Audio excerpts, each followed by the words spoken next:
गुंडों ने, दरिंदों ने जो हमला बोला है आज ईडी के ऑफिसरों के खिलाफ, इसमें ये जगजाहिर होते हैं कि बंगाल में कानून और व्यवस्था की हाल कितना बुरा होते जा रहे हैं। मैं तो ये कहना चाहते हैं कि अगर ईडी इतना इडियट कब से हुआ पता नहीं, उनको सारे फौजों को साथ में लेकर चलना चाहिए। आज तो जख्म हुए, अगले तारीख खून भी हो सकते,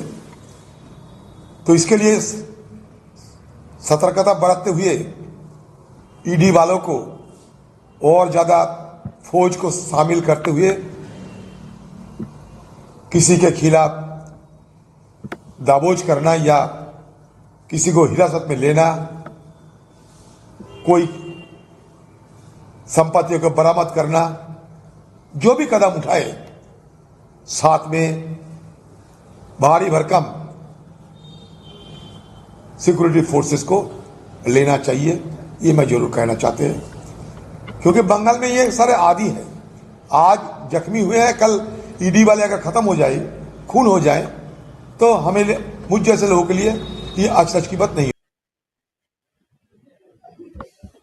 अधीर रंजन चौधरी को आपने सुना, वो खुद इंडिया अलायंस में ममता बनर्जी के साथ है। उसके बावजूद उन्होंने कहा कि आपने देखा कि किस तरीके से बंगाल में जो गुंडा राज चल रहा है उसके जरिए ईडी के अधिकारियों पर हमला किया। खजान मेरे साथ तो जुड़े हुए मेरे सहयोगी न्यूज रूम से। खजान, आपने सुना कि अधीर रंजन चौधरी ने क्या कहा, अलायंस में साथ है, उसके बावजूद इसकी निंदा कर रहे हैं। हालांकि तमाम पार्टियां भी इसकी निंदा कर रही है, लेकिन एक तरफ वो ये कह रहे हैं कि अभी सिर्फ हमले किए गए हैं, कभी ये भी हो सकता है कि आप ईडी के अधिकारियों के वहां पर मर्डर हो जाए, तो इसकी निंदा करनी जरूरी है। और साथ ही टीएमसी के जो नेता है वो ये कह रहे हैं कि भीड़ को उकसाया गया, इस वजह से ये हमले किए गए।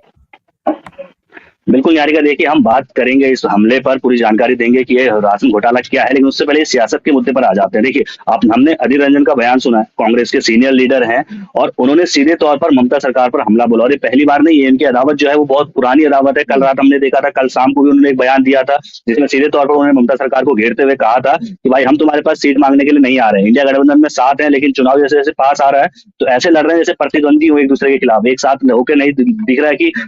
लोकसभा चुनाव के लिए एक साथ ये नेता नजर आए, ऐसा नहीं दिख रहा है बिल्कुल भी। और ये एक दूसरे के खिलाफ प्रतिद्वंदी के तौर पर लड़ रहे हैं। पश्चिम बंगाल का ये हाल नहीं है, आपने पंजाब में भी देखा होगा, आपने दिल्ली में भी देखा होगा कि जो लोकल लीडर हैं, ये इंडिया गठबंधन के सामने एक बड़ी मुसीबत खड़ी होने वाली है, क्योंकि जो लोकल लीडर है, जो क्षेत्रीय दल हैं, जो क्षेत्रीय नेता हैं, वो आपस में कैसे आप मिलकर चुनाव लड़ेंगे, ये देखने वाली बात होगी। अभी सीधे तौर पर अधीर रंजन को आपने सुना, उन्होंने सीधे तौर पर ममता सरकार पर हमला बोला, कानून व्यवस्था को लेकर सवाल उठाए। यानी कि जब 2 महीने बाद जब लोकसभा का चुनाव होगा, जब उस समय प्रचार के लिए नेता निकलेंगे और अगर गठबंधन होता है, प्रचार किया जाता है, तो उस समय ममता बनर्जी के लिए अधीर रंजन चौधरी किस तरीके से वोट मांगेंगे, क्योंकि आज वो खुद जब